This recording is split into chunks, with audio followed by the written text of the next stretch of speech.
बिल्ला है, बिल्ला बिल्ला है, सीमन डलती है ना, ये टैग बोला जाता है, टैग। हाँ, ये टैग कौन लगाता है? हाँ, ये डॉक्टर। टैग तो डॉक्टर लगाता है। डॉक्टर। इसमें क्या नंबरिंग क्यों रखी है? किस चीज की नंबरिंग है? ये सीमन का नंबर होता है, सीमन का नंबर, भैंस नंबर कितने के लगा दिए, कितने की हो गई गिनती। अच्छा जी, हाँ, ये गवर्नमेंट की तरफ से, गिनती है गवर्नमेंट की तरफ से ये गिनती भी है सर। इसको बीमा में भी इस्तेमाल किया जाता है। बीमा गिनती है पशुओं की। हाँ, गिनती है पशुओं की। सिस्टम होता है पशु बीमा का? सर डॉक्टर आता है ब्लॉक से, वो इसको कोडिंग करता है, इसमें कोडिंग है सर, हाँ, ये कोडिंग कोडिंग है। हाँ। कितनी यूनिक होती है, हाँ, सबकी लगी है भैंस के। कितने का बीमा होता है? क्या हिसाब, बीमे का हिसाब समझाइए। मगर कॉस्ट आपने करवा रखा है बीमा? आपने करवा रखा? 2-4 भैंसें मर गई, किसी को पैसा नहीं मिलो है। नहीं मिलते, थोड़ा पीछे हटिए। क्या क्या नाम है आपका? नाम क्या है आपका? हमारो हाँ, नाम बताइए। राम प्रयोजन। राम प्रयोजन जी, क्या बता रहे हैं, बताइए हमको। भैंसें मर गई? 2-4 कांड हो गई भैंसें खत्म हो कहाँ पे, कौन गाँव में? गई। टिंडौली के पास रठेरा है, हाँ, और कुछ नहीं मिला है। थोड़ा पीछे हट जाइए भाई, थोड़ा बात करने दीजिए। तो भैंस का बीमा हो रखा था? अब जब कहो तो जाए करते कि वो पैसा मिलेगा कि फलानू मिलेगा, जो लगवाने के बाद इलाज हाँ, ये लगवा तो बीमा ही हो जाता है, वो तो बताते हैं। डॉक्टर लोग बताते हैं कि अगर कार्ड लग जाता है तो बीमा हो गया। हाँ। यही तो लोग बताते हैं, हम लोग तो ये जानते नहीं कि मतलब कार्ड काय में लगा रहे, क्या है। हाँ। कार्ड लगा दिया, हाँ आपका बीमा हो गया, अच्छा, ये कहते तो ये कह रहे हैं मरे पे फिर कुछ वो मुआवजा नहीं मिलता है? हैं। ये जोरावरी लगाया है यहाँ पे कार्ड। हाँ, यहाँ जैसे भैंस आती है बिकने के लिए, हाँ, तो तुम नहीं लगवा रहे हो तब भी वो जोरावरी खत्म कर देती है। अच्छा, जबरदस्ती। जबरदस्ती है। पैसा कितना लेते हैं? पैसा नहीं देते हैं। पैसा नहीं लेते हैं। हाँ,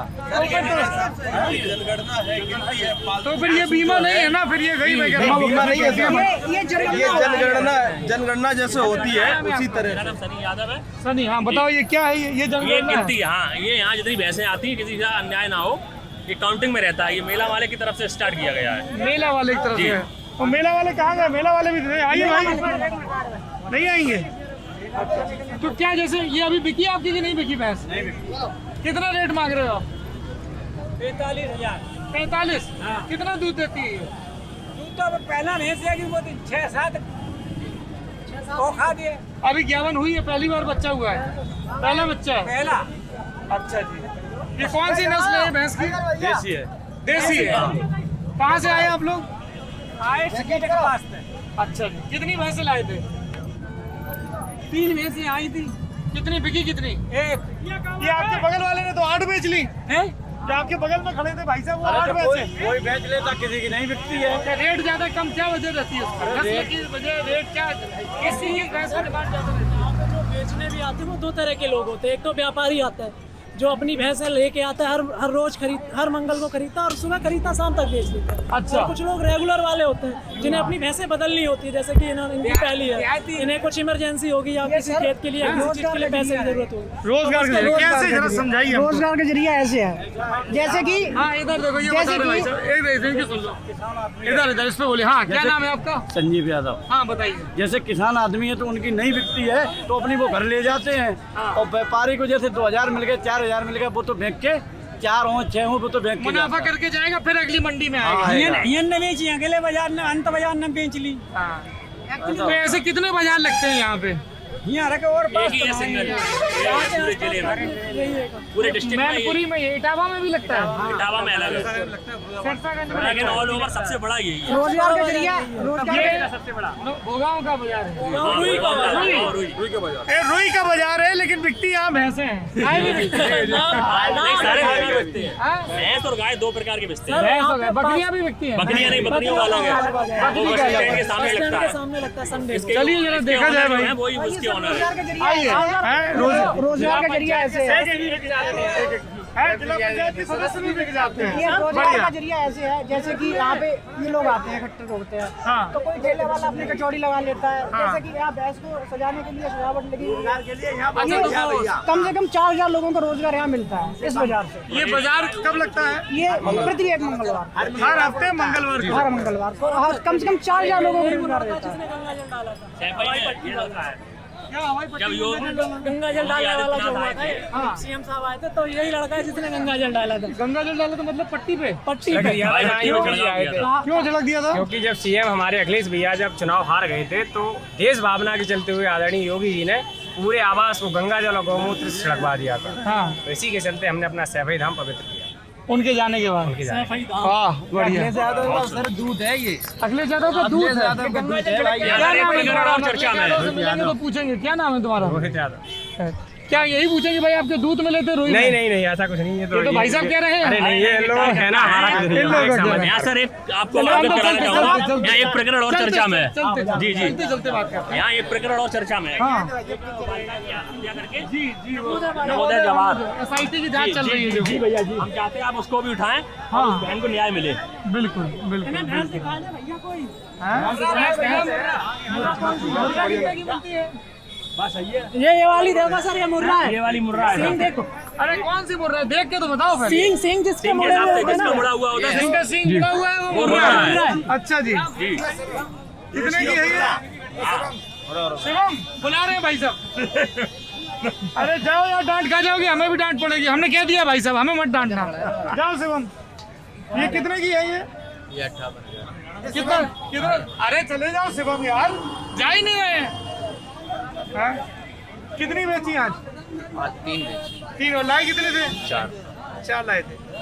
ये आप इसी का काम करते हो या किसान हो, जरूरत थी इसलिए बेच रहे हो? नहीं, हम इसी का काम करते हैं। अच्छा, खरीदते कहाँ? गांव में जाके खरीदते देहात हो? में खरीदते हैं। देहात में खरीदते हैं और यहाँ बेचते हैं। तो जैसे आज मंगल को यहाँ लगा मार्केट, अब अगला मार्केट कहाँ लगेगा? सिरसागंज? नहीं, हम एक ही मंडी यही करते हैं। रोई में ही आते 3 हैं। या 4 पैसे। बृहस्पति को लगेगा बेवर में, बृहस्पति को बेवर में लगेगा। बेवर में। और उसके बाद सिरसागंज। इतना वहाँ पॉपुलर नहीं है ये ये मुख्य जिला है मेला। मुख्य मेला है। यहाँ कहीं भी भैंस सेल ना हमने हो। कानपुर में जहाँ पढ़ाई की है ना, जी वहाँ बेवर बड़ा मशहूर है। बेवर के लड़के एकदम बस भर के वहाँ पढ़ने कानपुर के स्कूल में हाँ, आते हमारे क्षेत्र के लोग थे वहीं और आते हैं। कबड्डी के बड़े कमाल खिलाड़ी होते थे। है, हमारी क्लास में बेवर के 3-4 लड़के थे। तो हम तो जब कानपुर थे तब भी बेवर पहले जाना है, भोगांव बाद में जाना है। तो सारी हम और देखें। जी जी आइए सर। आयुष जी, हम लोग मैनपुरी है, किस तरह की दिक्कत होगी? अरे तो हम इधर किनारे किनारे चलेंगे ना, नहीं जा पाएंगे। नहीं चलेंगे। आयुष जी, हाँ आज जेरी जी के लिए, आपके लिए, अमन जी के लिए, सबके लिए एक भैंस खरीद के चलेंगे यहाँ से। हैं? ये बताइए जांच कैसे करते हैं? अभी ये क्या कर रहे हैं? जांच कर रहे हैं उसकी? जांच कर रहे हैं, ये जांच कर रहे हैं किस तन से दूध आ रहा है, किससे नहीं आ रहा है। ऐसा तो नहीं है किसी में रोग लग गया हो, कोई थन खराब हो। हमके दूध तो ना आ रहा है। एक मिनट हाँ? एक धर्म में दूध ना आ रहा है। एक थन में दूध ना आ रहा हो और पैसा कितना मांग रहे हैं जाको? 38 मांग रहे हैं। 38 की ले लिये। लेने के बाद जांच हो रही है। तुमको मारा है भैया। उतारना ही क्या बता रहे, कितने लीटर दे दूध? दूध तो 10 लीटर से कम नहीं थी। 10 लीटर से कम नहीं दे। हाँ भाई, दूध वाली है, खरीद ली? खरीदी नहीं, इनने ली थी लोग, हमारी है। तो अब लई कि नहीं लई? फिर सौदा पटोगे नहीं? नहीं, अब जैसा है लोग कहाँ गए, चले गए। चले गए सौदा खत्म। तो है, कोई बात नहीं। तो ये क्या जांच कर रहे थे इसमें? जांच में थन की धार देगा तो तब पैसा कि दे। चारों में आ रहा है दूध की नहीं? हाँ, तो जांच में क्या निकला? जांच में 3 लबालब निकले, एक में कुछ कम। एक में कुछ काम है। तो अब आप इसको वापस ले जाओगे या फिर वापिस नहीं, वापिस बिके नहीं, बेटे कंधा बंकी एक टन में लगते, कम होगा तो कुछ रेट कम हो जाएगा। रेट कम जाएगा, बिक जाएगी। 38 से अब घट के कितना रेट हो अरे गया? जो कुछ 1000 रुपये कम से कम 2000। क्या नाम है चाचा आपका? रमेश। अच्छा जी, तो आप ये भैंस का ही काम करते हैं? हाँ, 10 लाए, ये एक 10 लाए थे, एक रह गई, एक बाकी सब निकाल दी। शिवम, कितने साल से ये काम कर रहे हैं? जो शुरुआत ही भाई दिन मुहूर्त, मुहूर्त हो तो कितने साल पहले? कम से कम 25 साल 30 साल। अरे 30 साल पहले। हाँ, कम से हाँ और ऐसी आउट बराबर ही भाई, कम नहीं आउट। बढ़िया। तो चले आगे सर, मत जाइए सर, आप बहुत दिक्कत हो रही है। अरे यार, अब तो दिक्कत का चक्कर होता तो हम तो दफ्तर से निकलते ही नहीं।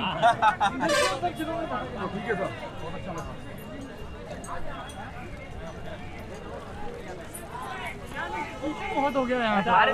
बारिश हुई थी अभी 2 दिन पहले, तो यहाँ इस वजह से पानी भर जाता है। और वहाँ सब ये सामान बिक रहा है जानवरों का? जी जी, सजावटी, सारी सजावटी सामान है यहाँ। यहाँ भैंस को भी सजा के लाते हैं। बिक रही है? क्या रेट मांग रहे हैं? अरे बताते हो रेट कितना है? दाम तो बता दो कितने में बिकी? 14.5 बिकी। कौन सी नस्ल है ये? गाय है। अरे गाय तो हमको भी दिख रही है। अरे गाय है। अरे नस्ल कौन सी है? जर्सी है। देसी है, जर्सी है। जर्सी ले जल्दी निकालो, दूध निकालो यहाँ में। दूध निकाल दो, दूध ताजो निकालियो गिलास अब। दूध निकालो। बढ़िया करके निकालो। बढ़िया सारे दूध दो। अब जो देखो बसी वही तो नहीं है जो बताया तू। ले जी। तो ये कब किससे क्या जांच होगी कि बढ़िया दूध दे रही है? चारों थन चेक कर लिए। अरे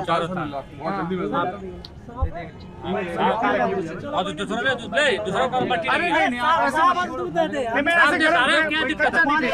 अरे आप परेशान हो, दोनों परेशान नहीं हो। बिल्कुल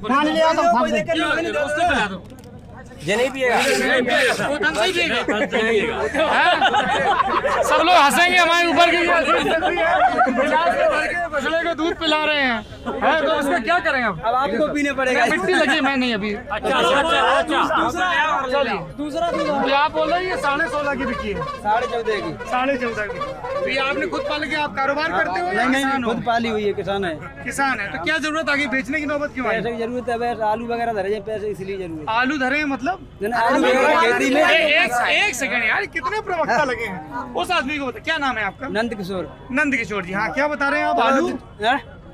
आलू क्या करना है, क्या बोल रहे हैं? आलू वगैरह धरे जाए, इसलिए पैसे की जरूरत, इसलिए आलू वगैरह धरे हैं मतलब फसल के लिए। आलू की बुवाई करनी है, उसके लिए रकम की जरूरत है, इसलिए आप इस गाय को बेच रहे हो। अच्छा, कितने बीघा में आलू किया हुआ है, करने जा रहे हो? 25-30 बीघा खेत में। क्या रेट मिल रहा है आलू का? आलू का भी 400 से 500 रुपये। 400 200 भी है, जैसा आलू है उसका। जैसा आलू करते हो और क्या करते हो? गेहूँ करते हैं, लहसुन भी करते हैं। लहसुन का क्या रेट मिला है? लहसुन 5-6 हजार रुपये अभी। 500 रुपए जा रहा है। तुम्हारा अच्छा लहसुन है क्या, मोटा वाला? ना बीज का है। हाँ, क्योंकि बीज का रेट तो 3-3.5 जा रहा है। आज हम घिलोर की मंडी भी गए थे। अच्छा। हाँ, 5-6 हजार तक है, 3,000 भी जैसा ला सकते। 6-6.5 जा रहा है मोटा दाना है। वो कौन सा हंसा देखो भैया, दूसरा कोई कौन सा दिक्कत होता है, दोहरा? हाँ हाँ, वो जा रहा है 6.5। ये बिक गई अब? हाँ, बिक तो गई। खरीदी किसने? इन्हीं भाई साहब जी ठाणे जी। आपने खरीदी? बढ़िया। तो बढ़िया कुछ कसर वसर करोगे दूध पी के कि सब चाय में निकाल दोगे? अरे यार, यहाँ पे कहावत है दूध को लेके, या तो भैंस के एन में यानी कि थन में, या दूधिया की कैन में, दो ही जगह दूध है आज। या तो एन में या कैन में। ये बढ़िया मुहावरा है। अरे बम कोई क्या हिसाब बिकता है दूध भैंस का? दूध सर 20? 20 रुपए। एक सेकंड यार, कितना मार्जिन बता? 20 रुपए ही जा रहा है। गाय का दूध 20 रुपए 20 रुपए लीटर। इतना सस्ता? इतना सस्ता। भैंस का 30 रुपए। भैंस का है महंगा। यार हम अभी वहाँ मथुरा 45 तक रेट भैंस का महंगा है, गाय का सस्ता 60 रुपए तक जाता है। मैनपुरी में 60 है, गुड़गांव में यहाँ पे 50 है, गाँव में 35, 40, 35। ट्रांसपोर्ट में इतना बढ़ गया। अब जैसे ये सौदा हुआ, तो ये जो पूरा मेला चला रहे हैं उनको कुछ कमीशन जाएगा? दिखाई लेते हैं। 500 रुपए लिखाई कि आपने बेचा और आपने खरीदा, तो वो ये देंगे कि आप दोगे? ये देंगे जिसने खरीदा है। और इसके होते हैं वो तो इन लोगों के बीच का वो दिखाता है कि ये पूरे देंगे, ये पूरे देंगे, आधे आधे देंगे। ये आपस में डिसाइड कर लेते हैं, बेचने वाले खरीदने वाले। बढ़िया। चलो जी, तो ये कितने लगभग जानवर आ जाते होंगे यहाँ पे रोजाना, मतलब हर हफ्ते? कोई ऐसे इनके पास मेला समिति के पास हिसाब रहता होगा ना? वो एक रसीद देते हैं जिसमें सारी चीजें लिखी होती हैं कि कितना एक रसीद का स्लिप होती है। समिति के पास रहता होगा। मेन बॉडी इसके वहाँ रहता है, ऑफिस बना, ऑफिस सर बकायदा बना हुआ है। ये ऑफिस है। ये कुछ लड़कियाँ खड़े वहाँ पे, उनका खड़े हुए खुद के लोग खड़े वो हैं। कौन चलाते हैं? राजू यादव, क्या नाम था? रामअवतार सिंह यादव। स्थापक है सर वो। स्वर्गीय श्री रामअवतार सिंह यादव ने इस पशु मेले की शुरुआत की थी। आधारशिला रखी उन्होंने। आधारशिला रखी। कितना पुराना है ये? ये हो गया होगा लगभग 25 से 30 वर्ष। 25-30 साल पुराना होगा। अच्छा जी। तो एक बात बताइए, तो जैसे मैनपुरी तो बड़ा गढ़ माना जाता है, एकदम नेताजी का समाजवादी पार्टी क्षेत्र का है। रहा है 25 वर्षों से। 25 वर्षों से।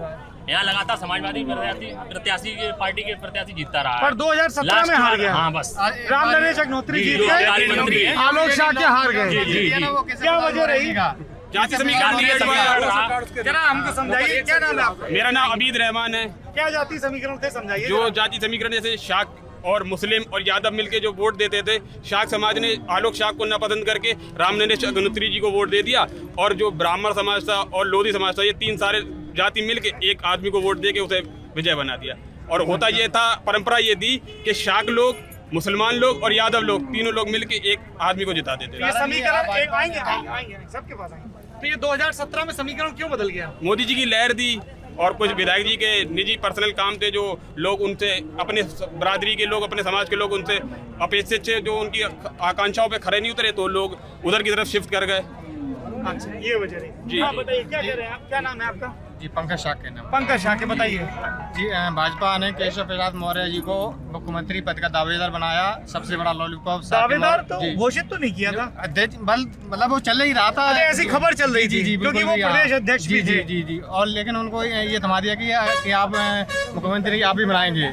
अच्छा, इस तरह का बात थी, मैसेज था इस तरह जी का। हाँ, मैसेज यही था शाके मौर्य कस्बा सैनी में कि यहाँ की आपका ही मुख्यमंत्री किसमें? बनाया जाएगा। शाक के कुशवाहा और सैनी में। जी बिल्कुल। इस तरह का मैसेज था कि केशव मौर्य मुख्यमंत्री बने। हाँ, इसीलिए बेगाम में आ गए। और आप बोले इसीलिए शाक के वोट सपा से भाजपा में चला गया, ये कह रहे हैं। हाँ।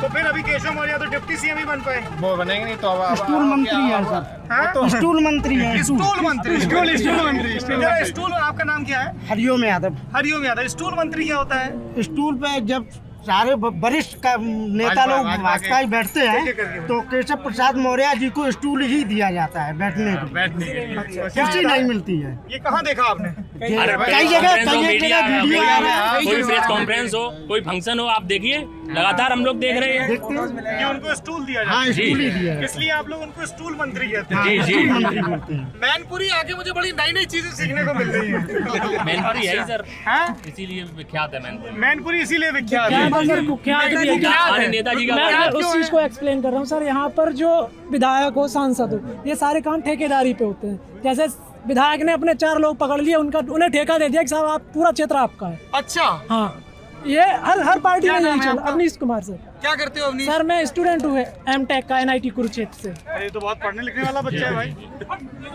लेकिन जमीन से जुड़ा हुआ है। तो बहुत पढ़ाई कर रहे हैं। NIT से एमटेक कर रहा है, बताओ भाई। तो सर वही चीज़ें हैं कि यहाँ पे जो पहले पुराने जो विधायक जी थे, उन्होंने 3-4 लोगों को पकड़ा और उन्हीं पे पूरा उसका दामोदार छोड़ दिया। और उन्हीं की वजह से उनकी व्यक्तिगत मतभेद भी हुए लोगों से, इसी वजह से वो साकी जी हार गए। और जो नए विधायक आए उनके साथ भी यही चीजें हैं कि उन्होंने भी कुछ लोगों को पकड़ रखा, जनता को सबने छुट्टा छोड़ रखा। जनता के पास कोई भी नहीं है। और एक चीज और बताऊं सर आपको, आप आंखें जूम करेंगे ना तो यहाँ पे आपको मेडिकल कॉलेज दिखेगा। यहाँ पे लेकिन आंखें जूम करेंगे। मैनपुरी का ये मेले का हासिल नंबर 2 है। पहला स्टूल मंत्री, दूसरा आंखें जूम करेंगे। इसलिए बता रहा हूँ सर, आंखें जूम करेंगे तो मेडिकल कॉलेज दिखेगा। क्योंकि 3-4 बार घोषणा हो चुकी है, अभी तक उसका किसने घोषणा की थी? मंत्री जी, सरकारी मंत्री हैं, हमारे मंत्री नहीं, मुख्यमंत्री जी ने भी की थी। कौन मुख्यमंत्री जी जो मौजूदा है? मौजूदा हाँ, क्या योगी कहा जी था ने उन्होंने? कि मैनपुरी के लिए एक मेडिकल कॉलेज दिया जाएगा, वो रुई के मेले में लगेगा, बनेगा। और सामने जगह में पड़ी है, लेकिन हम 4 साल से यही देख रहे हैं आंखें जूम कर करके, लेकिन वो मेडिकल नहीं लग रहा कर पा रहे हैं। आंखें जूम कर बस उन्हीं का शिलान्यास कर पा रहे हैं, कोई नया कार्य नहीं हो रहा है। अमित गौरव यादव नाम है। क्या नेता है आप? नहीं नेता नहीं पूछ रहे हैं इसलिए सफेद कमीज में आजकल बढ़िया खद्दर वाली वैसे कमीज मैं में। कार्यकर्ता हूँ समाजवादी पार्टी अच्छा, का। हाँ, तो बताइए फिर। मैं ये बताना चाह रहा हूँ, यहाँ पिछले 5 साल में कोई विकास नहीं हुआ। अच्छा जी। सिर्फ घोषणाएं हुई हैं, जातीय समीकरणों को साधने का काम हुआ है। कैसे, जरा जाति समीकरण क्या समझाइए। यहाँ पे लोधी समाज का वोट सबसे ज्यादा है। अच्छा। और बीजेपी के लिए वो वोट करता है। आप भोगांव की बात कर रहे हाँ, हैं? भोगांव। अच्छा। तो यहाँ पे अभी लोधी समाज के लोग कुछ नाराज हैं। तो किससे? यहाँ बीजेपी से और जो यहाँ के जो मंत्री जी हैं उनसे। क्या इस दावे का आधार क्या है आपके वो हिसाब ये से? सोचते हैं कि हमारी जात यहाँ सबसे ज्यादा और हम विधायक नहीं हो पाए बीजेपी से। अच्छा। तो इसलिए अब उन्होंने क्या किया कि यहाँ एक पार्क बनाना स्टार्ट कर दिया है मंत्री जी ने। हाँ, तो पार्क बनवा रहे हैं। किस नाम से बन रहा है पार्क? उसमें शायद कल्याण सिंह जी की मूर्ति लगेगी, अवंती भाई लोधी जी की। अवंती भाई लोधी और कल्याण सिंह, है जी ना? जी, मतलब केवल राजपूत वोट बैंक को साधने के लिए पार्क बन रहा है उनके नाम से, रामनरेश अग्निहोत्री बनवा रहे हैं। से बीजेपी के कार्यालय के जस्ट बगल से बनवाया जा रहा है। तो यहाँ सिर्फ लॉलीपॉप दिया जाता है, विकास कुछ नहीं हुआ। पिछले कई दिनों से सर अगर रोड देखनी है हमारे जो केशव प्रसाद मौर्य जी कहते हैं कि सड़कें बनवाई जा रही हैं, केशव प्रसाद मौर्य जी जो कह रहे हैं सड़कें बनवाई जा रही हैं। मेरे गांव में आप जाके देख लीजिए, मैंने कैबिनेट मंत्री जी को भी फोन किया। किसको? रामनरेश अग्नोत्री जी को भी। अभी तक उसका निस्तारण नहीं हुआ है। जिला अधिकारी को कम से कम 20 बार कॉल करके हमने सूचना दी है, अभी तक उस जगह का निस्तारण लगभग आप जाइए तो 1 किलोमीटर के दायरे में आप इतने पानी में भर के जाएंगे और वहाँ से निकलने की कोई व्यवस्था नहीं है। जब हमने सभी उच्च अधिकारियों को अवगत कराया, कोई फोन नहीं उठाता। रोहित यादव। रोहित क्या करते हैं रोहित आप? हमारी कंप्यूटर की शॉप है यहीं आगे। कंप्यूटर की हाँ, शॉप। हमने तो आप ये कह रहे हो कि 5 साल में आपका ये हमारे कहना यहाँ है कोई कि विकास मैनपुरी नहीं में हुआ। जो भी अच्छा एक बात बताइए, अरे सवाल तो सुनिए भाई, थोड़ा सा हवा भी आने दीजिए। जी जी आपको हवा लगेगी, आप भी बेहतर महसूस करेंगे, हैं? थोड़ी हवा बहती रहे। अच्छा जैसे बाहर और लोगों से बात होती है ना दूसरे जिलों में, तो वो ये कहते हैं कि अखिलेश यादव के शासनकाल में सबसे ज्यादा काम तो जी सैफई और मैनपुरी, सारे प्रोजेक्ट सैफई और मैनपुरी। तो इस पे आप लोगों का क्या सोचना है? ऐसा कुछ नहीं है। जो डायल 100 दिए एक करके आप डायल 100 ले लीजिए, टिकाना स्टेडियम ले लीजिए, लखनऊ गोमती रिवर फ्रंट ले लीजिए, आप सैफई मेडिकल कॉलेज ले लीजिए। क्या ये एक जात विशेष के लिए है? सब किसी का विकास नहीं, हुआ है। जाति तो मैंने कहा ही नहीं, मैंने मैनपुरी कहा, जाति कहा। नहीं तो वो विकास हर जगह हुआ है। ये भी तो नहीं है। मैनपुरी के लिए भी सब एक देखिए, मेरा काम है, जी जी मेरा काम सवाल पूछना है। जी। जब मैं अब आपसे पूछूंगा तो जो आपके विपक्षी हैं, जब मैं किसी भाजपा शासित उस भाजपा के उधर सब समर्थक होंगे तो उनसे उस पर पूछूंगा, तो जो भी तभी तो बात आगे बढ़ेगी और आप अपनी बात रख पाओगे। जी बात सिलसिला तभी तो आगे बढ़ता है ना। तो मैंने इसीलिए कहा कि विपक्षी आरोप लगाते हैं, अब आप अपनी बात कहिए। विपक्ष जो आरोप लगाता है वो बिल्कुल मनगढ़ंत है। मतलब इन्होंने सपा कुछ- का विपक्ष, सरकार का विपक्ष नहीं, सरकार तो अभी भाजपा की है, हाँ, तो उसी- विपक्ष सपा है। हाँ। ना, जो बीजेपी वाले हैं हाँ। वो बेवजह दुष्प्रचार कर रहे हैं, दुष्प्रचार कर रहे हैं। इन्होंने कुछ काम किए नहीं, सिर्फ जो अखिलेश यादव जी ने कार्य किए थे सिर्फ उन्हीं का शिलान्यास किया है। अच्छा एक बात बताइए, आप कोई जैसे काम ले लीजिए, ये आप लोग इतने सब प्रबुद्ध लोग नजर आ रहे हैं हमको मैनपुरी के, है ना? क्या वजह रही कि 2017 में विधानसभा चुनाव में समाजवादी पार्टी हारी बुरी तरह से? एक सेकंड, सवाल सुन लीजिए। जी। और फिर 2019 में बसपा के साथ साझेदारी करके भी हार गई। तो मेरे 2 सवाल हैं, एक 17 में क्यों हारी, क्या वजह रही? हालांकि मैनपुरी में तो सिर्फ भोगांव की सीट हारी, बाकी करहल। अरे सुन तो लो यार, धैर्य रखो।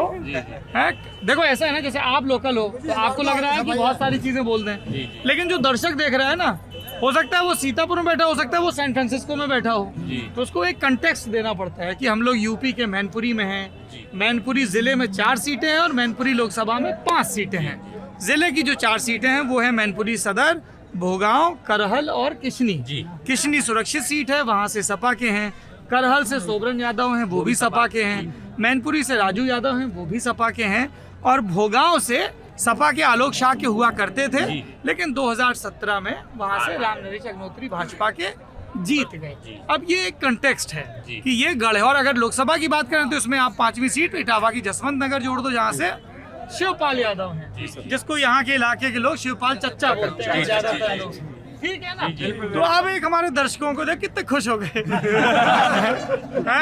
बाकी आप कभी यहाँ आइए और मैनपुरी का आपका कोई दोस्त हो तो पूरे अधिकार से कद्दू की सब्जी, पूड़ी और मट्ठे के आलू, हलवा है, उल्दा वाली पूड़ी और हलवा, ये 4 आइटम तो जरूर निपटाओ, फिर डकार मार के आगे बढ़ो। हैं? और एक चीज यहाँ की बहुत मशहूर है जो आपको बिल्कुल नहीं खानी है, वो है केसरिया तमाकू। हाँ, मैनपुरी की जो कपूरी है, मुनीम जी की हो, चाहे सेठ जी की हो, चाहे सेवक जी की हो, किसी की भी नहीं खानी है, क्योंकि उससे मुंह का कैंसर हो सकता है। हमारे भोगाम लाला जी कचौड़ी और प्रसिद्ध है। लाला जी की कचौड़ी और प्रसिद्ध है। भोगाम आया तो जरूर खाएं। मैनपुरी में लेकिन तब भी यहाँ कैंसर का अस्पताल अभी तक नहीं बना, किसी शासन में नहीं बना, किसी भी शासन में नहीं और ना बना। किसी ने इसे गंभीरता से लिया और ना किसी ने मुद्दा उठाया। बताओ भाई साहब, एक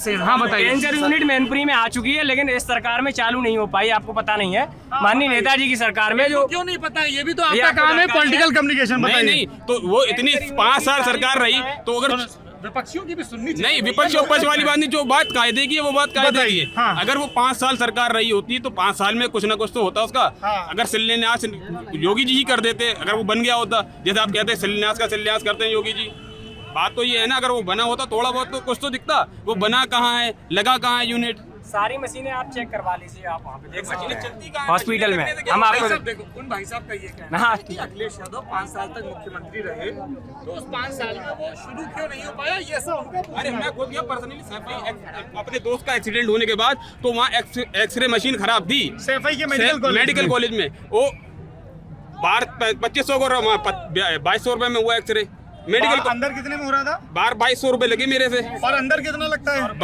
100 नहीं, मैंने 2200 रुपए दिए। मैं अरे नहीं, अरे अंदर एक तो दिक्कत ये, यहाँ कोई किसी की बात, सबको अपनी बात 2200 कहनी रुपए। है, उसके दूसरे की सुनने का राजी पैर नहीं। का एक्सीडेंट हो गया उसके यहाँ आप से। कह रहे हो कि बाहर 2200 लगा, बाहर अंदर 2200 लगे, बाहर 2500, 3000 लगते बस।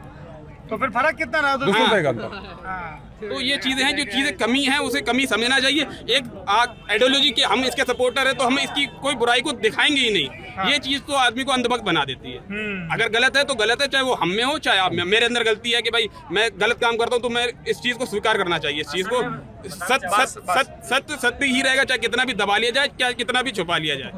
आप काफी प्रखर वक्ता हैं, क्या नाम है आपका? मेरा नाम अबीद रहमान है। अबीज रहमान जी, क्या करते हैं आप? मैं एक प्राइवेट सेक्टर में जॉब करता हूँ, सर्विस इंजीनियर हूँ। और मैं किस चीज की सर्विस करते हैं आप? मैं स्टेबलाइजर की सर्विस करता हूँ, सर्विस इंजीनियर। कहाँ पे आप काम करते हैं? मैं दिल्ली से ऑपरेट होकर यहाँ मैनपुरी डिस्ट्रिक्ट देखता हूँ अपना। दिल्ली से ऑपरेट होके मैनपुरी। सर्वोकॉन प्राइवेट लिमिटेड में। अच्छा। और रहने वाले भी मैं भोगांव का ही रहने वाला हूँ, और मैं अपनी एक संस्था भी चलाता हूँ। जैसे आप कह रहे थे यहाँ संस्थाएं बहुत हैं। हाँ, हमें बहुत सारे लोग। तो मैं अल खिदमत चलाता हूँ। अल खिदमत क्या हाँ, होता है इसमें हमने पिछले साल लॉकडाउन जब लगा था तो हमने तकरीबन हर रोज कम्युनिटी किचन चलाया, जिसमें हमने हर रोज 500 गरीब बच्चों को, गरीब लोगों को खाना पहुंचाया। और हम अपना मुस्लिम समाज के लोगों के लिए एजुकेशन के लिए बहुत काम करते हैं। अच्छा, क्या बात करते? देखिए बहुत जरूरत है। हम तो सच्चर कमेटी की जब से रिपोर्ट पढ़ी, हमें लगता है कि मुसलमानों के अंदर दकियानूसी बातें घुस गई हैं कि लड़कियों को नहीं पढ़ना चाहिए, कि लड़कियों को नौकरी नहीं करनी चाहिए। इन सब चीज़ों के खिलाफ काम करते हैं। कि हमारे यहाँ कुरान की सबसे पहली आयत इकरा, कि पढ़ो अल्लाह के नाम से। तो इसमें ये नहीं है कि दुनिया की पढ़ना है कि दीनी पढ़ना है, उसमें तो पढ़ना है। तो हम बच्चों को ये पढ़ाने की कोशिश करते हैं जैसे भी पढ़ सकें। हमने करीब 30-35 बच्चों को एडमिशन भी कराया, फिर वो किसी वजह से कोरोना के काल में वो फिर छूट गया, लेकिन हम कोशिश करते रहते हैं। आपने बड़ी महत्वपूर्ण बात कही कि लड़का हो या लड़की, एजुकेशन उसे हासिल करना चाहिए। और दीन तो जरूरी है, लेकिन साधते रहोगे, पहले दुनिया की पढ़ाई तो कर लो। दुनिया की पढ़ाई भी बहुत जरूरी है, बिल्कुल करनी चाहिए। अब मेरे दाढ़ी है तो लोग सोचेंगे ये मौलवी टाइप का है, लेकिन मैं मौलवी भी हूँ, लेकिन मैं बिल्कुल साफ बात कहने पे अपने आप को आमादा रखता हूँ, चाहे वो मेरे लिए बुरी क्यों ना। आगे चल के राजनीति में भी जाने का इरादा रखते हैं? नहीं, मैं करता था, लेकिन अब मैं नहीं करता। करते थे? किस पार्टी की? मैं समाजवादी पार्टी से ही रहता था। क्यों छोड़ दी? छोड़ी नहीं है, पार्टी में है, लेकिन जो गलत बात है, जिसकी चीज के अंदर गलत है तो उसे तो कहना चाहिए। नहीं, जैसे ये लोग कह रहे हैं ना, ये सपा के नेता, ये नेता। अब आप सपा नेता नहीं, नेता तो है, लेकिन हम बुलवाते नहीं है। नेता है लेकिन बुलवाते नहीं है। ये गुरु गुत्थी क्या है, ये समझाओ। ये है कि अब हम अपने काम पे ज्यादा फोकस करते हैं, कि हम सोचते हैं अगर हम थोड़ा हमारे पास पैसा होगा तो हम लोगों की ज्यादा बेहतरी से मदद कर सकते हैं, लोगों से जुड़ सकते हैं। अगर हम एक पार्टी विशेष के हो जाएंगे तो लोग हमसे कम्युनिकेट नहीं करते हैं, फिर वो से ये सपा का है, ये इसके पास नहीं जाएंगे,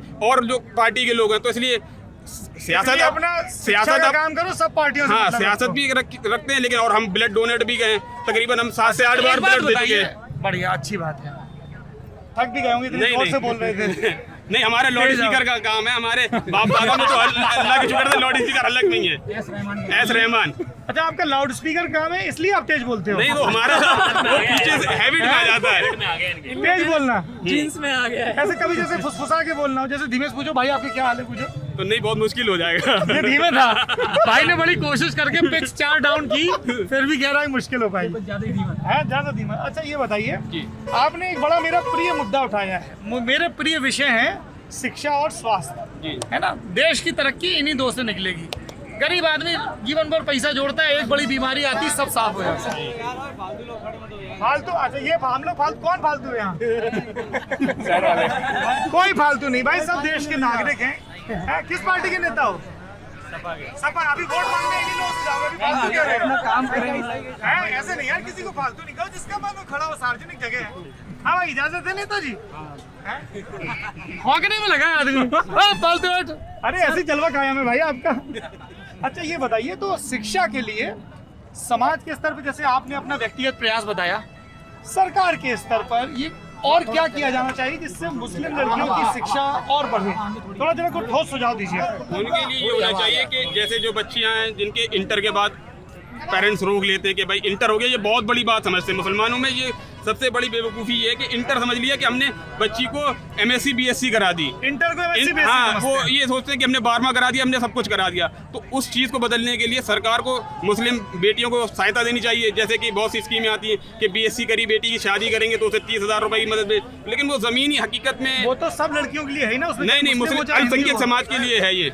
हाँ, नहीं एक मैं ये कह रहा हूँ कि ये जो योजना है जी कि वो ग्रेजुएट होगी तो इतना पैसा मिलेगा, वो तो हिंदू मुस्लिम सबके लिए होगी। हाँ, वो तो सबके लिए, लेकिन मुस्लिम समाज के लिए, अल्पसंख्यक समाज के लिए जो SC ST से भी नीचे चला गया, उसके लिए कुछ ऐसी स्कीमें लानी चाहिए जिससे शिक्षा में जागरूकता पैदा हो कि उन बच्चियों को तो एक तो ये बात हो गई। अच्छा और आपको क्या समस्या लगती है जिस पे काम होना चाहिए? काम होना चाहिए कि बच्चों को फ्री एजुकेशन मिलनी चाहिए, बेहतर एजुकेशन मिलनी चाहिए। जो एजुकेशन का हो गया, और कौन सी सामाजिक बुराई है जिसको आप दूर करना चाहिए? स्वास्थ्य की बात होनी चाहिए। जैसे कि अभी इलेक्शन आएंगे, सब सारी चीजें भूल जाएंगे, अपने जाति समीकरण साधने लगेंगे। हाँ। ये पता नहीं कौन सा प्रोपेगेंडा है कि सब उस टाइम परेशान, कोविड के टाइम पे सब कुछ परेशान, सबको गैस, किसी को सिलेंडर नहीं मिल रहा, किसी को ऑक्सीजन नहीं मिल रहा तब। लेकिन अब जब इलेक्शन का टाइम आएगा तो आदमी फिर अपना चेहरा देखेगा कि फला वो मेरी बरादरी के, फला वो मुसलमान है, फला वो है। तो ये चीजें जब तक एजुकेशन नहीं होगी तब तक नहीं खत्म होगा। इसके लिए तो एजुकेशन बहुत ही जरूरी है। बस ये आखिरी बात होगी, फिर मुझे जरा समय दे रखा है, मुझे जाना है जी। एक लास्ट बात बस। सर मैं NIT का स्टूडेंट हूँ और सरकार ने स्कीम लगाई कि जो हम सेकेंड ईयर में M.Tech में थीसिस करेंगे वो किसी गवर्नमेंट ऑर्गेनाइजेशन के अंडर में करेंगे। और हमारे NIT में सर पूरे डिपार्टमेंट में सिर्फ एक प्रोफेसर है। उस NIT कुरुक्षेत्र में आपका डिपार्टमेंट कौन सा है? ट्रांसपोर्टेशन इंजीनियरिंग और जियोटेक इंजीनियरिंग दोनों में। तो समझाओ जरा हमारे देश की जनता को बताओ इसमें क्या पढ़ाई होती है? सर ट्रांसपोर्टेशन इंजीनियरिंग में हम सर रोड के बारे में पढ़ते हैं। उसमें रोड और जल्दी बताओ, हरियाणा की 15 किलो दूध देने वाली भैंस बन रही, हमारा सौदा छूट जाएगा, खराब हो जाएगा। सौदा नहीं छूटने नहीं। हाँ बताओ फटाक से। तो उसमें क्या सर, एक प्रोफेसर हमारे पास, और जबकि हमें जो दूसरे NITTR चंडीगढ़ दिया गया है जिसमें भी एक प्रोफेसर है, तो सर हम कहाँ पे जाके करें? तुमने इतने सारे नाम ले लिए NITTR, अब कोई पूछेगा NITTR क्या होता है? नेशनल, आप समझ गए NITTR क्या होता है? लोग बगल के ही नहीं समझे, समझा के आराम से बताओ। सर एक्चुअली मैं NIT कुरुक्षेत्र का स्टूडेंट हूँ। NIT national institute of technology Kurukshetra, बहुत प्रतिष्ठित ये इंजीनियरिंग कॉलेज है, सरकारी है भाई आयुष जी। NIT कुरुक्षेत्र जी सर वहाँ आप पढ़ाई कर रहे हो, क्या पढ़ाई कर रहे हो? M.Tech में सर ट्रांसपोर्टेशन क्या सिखाते हैं उसमें? उसमें सर रोड का अलाइनमेंट सिखाते हैं, सड़क कैसे बनाएं, कैसे बनाई जाती है। अच्छा जी, ये सीख लिया। फिर चंडीगढ़ में क्या कर रहे हो? सर उसमें ये हुआ कि सेकंड में हमको एक रिसर्च पेपर पब्लिश कराना था सेकंड ईयर में। अब हमारे डिपार्टमेंट में सिर्फ एक प्रोफेसर है, बाकी सारे असिस्टेंट और फैकल्टी की कमी है। फैकल्टी की कमी, ठीक है। और उस वजह से हम लोगों को कहा गया कि आप जो सुपरवाइजर लोग हैं वो कहीं बाहर से ले सकते हो। ठीक बात है। और कॉलेज ने हमें सुपरवाइजर दे दिया NITTR चंडीगढ़, NITTR ये क्या है? National institute of technical teachers training and research. ठीक है। अब हमें वहाँ पे दे दिया चंडीगढ़ और कुरुक्षेत्र, ऑनलाइन मोड में हमें अपने भोगांव में। हाँ। तो सर समझ में नहीं आ रहा कि कोऑर्डिनेट किसे करें, पहली चीज। दूसरा ये कि कॉलेज को हमने फीस दी, NITTR में जो सर मिले हमें, उनका कहना है कि आप अगर लैब हमारी यूज करेंगे तो आपको हमें पैसा देना पड़ेगा। वो NIT देगा? पता ही नहीं कौन देगा। HOD जवाब नहीं दे रहा, डायरेक्टर जवाब। हाँ, ये NIT का मसला है। आपने वहाँ प्रोफेसर वगैरह को लिखा है? सबको लिखा है। अच्छा, अब क्योंकि तुम पढ़े लिखे नौजवान हो, एक आखिरी चीज तुमसे पूछेंगे, फिर बातचीत को विराम देंगे, ठीक है भाई साहब? कितने बढ़िया है, तुरंत बोले जी से। क्या नाम है दोस्त तुम्हारा? ऋषि यादव। अरे सुन लो गुरु, सुन अब समय, मैं वहाँ मैनपुरी में समय दे रखा है, तो ये बताओ कि मैनपुरी की बात आ गई, काफी कुछ है ना, बाकी अभी आएगी। जैसे हम लोग वहाँ रुके थे घिरौर में, वहाँ बात आई। एक सुझाव जो तुम्हारे हिसाब से राज्य में जिसकी भी सरकार बने चुनाव के बाद, उसको वो एक चीज जरूर करनी चाहिए नौजवानों की पढ़ाई के वास्ते, जो आपको एक बड़ी कमी दिखी हो पढ़ने में। सर मैनपुरी में पढ़ाई के लिए आपको स्कूल बहुत सारे, मैनपुरी में या प्रदेश में? मैनपुरी और प्रदेश में भी, लेकिन मेन चीज़ है कि आप जो तैयार कर रहे हो उसको लेके कहाँ जाना है। हम इंजीनियर बन के, सरकार को ही पता नहीं है कि हम जाएंगे कहाँ, हमारा करना क्या है। ज्यादा खुल गए हैं क्या इंजीनियरिंग कॉलेज? बहुत ज्यादा। और मैनपुरी में तो खैर एक टेक्निक वो पॉलिटेक्निक कॉलेज खुला है, लेकिन उसके बाद इंजीनियरिंग कॉलेज भी तो है, गवर्नमेंट इंजीनियरिंग कॉलेज भी है। लेकिन सर आप देखोगे कि मैनपुरी के अंदर चलती है, उसमें गवर्नमेंट इंजीनियरिंग कॉलेज में, उसमें नहीं, जो और यहाँ कॉलेज है, इससे जो नींव है बच्चे की वो ठीक नहीं हो नकल पा बहुत रही है। चलती है। हाँ। क्या वजह, कैसे चलती है नकल? नकल ऐसे ही कॉलेज में चलती है, बोल बोल के। सर वो तो जैसे मान लो, क्या नाम भैया इनका? महादीप साक्य हैं। मान लो इनको 12वीं का देना है और ये चाहते हैं 70% नंबर, कैसे दिलवाओगे, कितना पैसा लोगे बताओ? ये बाहर 4 से 5 हजार रुपए लगेंगे और इनको 5,000 में पूरा और बोल यार हम पढ़ पढ़ के पढ़ा हो गए हमारा। बिल्कुल यही तो मेहनत भी है। BSc भी हो जाएगी। बड़ा सस्ता है यार, बड़ा रेट खराब कर रखा है। लेकिन अब रेट बढ़ गया है, अब कितना जब हो से गया? बीजेपी आई है अब 10 से 15 हजार हो गया। सपा में 5 था, बीजेपी में 10। नोट। अच्छा ये होता कैसे सिस्टम समझाओ जरा। ये सिस्टम ऐसे होता है जैसे DIO से सेटिंग कर लेते हैं विद्यालय वाले, हाँ अपने मन मुताबिक सेंटर भेजते हैं हाँ और वही सेटलमेंट चलता है इनका। वहाँ इकट्ठा रुपए पहुँच जाता है, उसके बाद यहाँ स्कूल वाले अपने मन माफिक वसूली करते हैं। और फिर हचक के नकल। हाँ, जो नकल नहीं करना चाहता उसको भी रुपए देने होंगे। नकल नहीं करना है तो बाहर बैठो। अपनी तरह की अलग ही महंगाई चल रही है। अलग किस्म की महंगाई है हाँ। कि जो डिग्री आपको ज्यादा नंबर चाहिए तो पहले कम पैसे लगते, पैसे पहले भी लगते थे, अब और ज्यादा लगते, रेट बढ़ गया। चलिए ये मुझे भोगांव के रुई के पशु बाजार में आके बहुत ही अद्भुत किस्म का ज्ञान मिला है। मैं बारंबार यहाँ के लोगों को और यहाँ के पशुधन को प्रणाम करता हूँ और एक सीरियस नोट पे बात खत्म करता हूँ जी। इतना पशुधन आता है इन बाजारों में, उनकी संख्या की बात हो गई। अगर यहाँ पर इस तरह के मेडिकल सेंटर एस्टेब्लिश हों कि मान लीजिए 12-15 डॉक्टरों का यहाँ पे सरकारी का कैंप लग जाए, क्योंकि होता क्या है कि सरकार ने ये कह दिया है कि पशु चिकित्सकों की कमी है। फिर दूसरी बात कही जाती है कि हमारे लिए मुमकिन नहीं है कि अभी इतनी भर्ती नहीं कि हम हर गांव में पशु चिकित्सक करेंगे। अब ये एक बहुत अच्छा मौका है पशुओं की स्वास्थ्य जांच का। तो अगर यहाँ पे पशु चिकित्सकों का एक बड़ा कैंप लगे, जहाँ जहाँ पे पशु बाजार लगते हैं, बड़ा सरकारी कैंप लगे, तो आप बड़े पैमाने पर जो पशुपालक हैं उनको परामर्श दे सकते हो कि आप अपनी भैंस के पालने में ये करो। इस तरह की वर्कशॉप भी चल सकती हैं। ऐसा कुछ होता है यहाँ? होता है, कभी कभी होता है, कभी होता है। कैसा लगता मुझे ये देख के और बात करके आप लोगों से नहीं, मैं ठंडा पानी नहीं पीता। बहुत बहुत धन्यवाद आपका। बोलने का काम है ना, हाँ बोलने का काम है ना, इसलिए ठंडे से सादा मंगवा दूं। जी भाई, हाँ सादा मंगवा, है ना।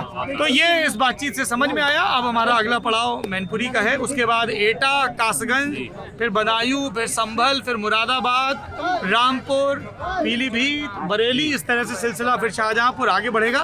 आप इस यात्रा के साथ जुड़े रहिए। यात्रा जिसका नाम है लल्लन टॉप, यूपी की यात्रा, जिसमें हम यूपी का हालचाल ले रहे हैं। शुक्रिया।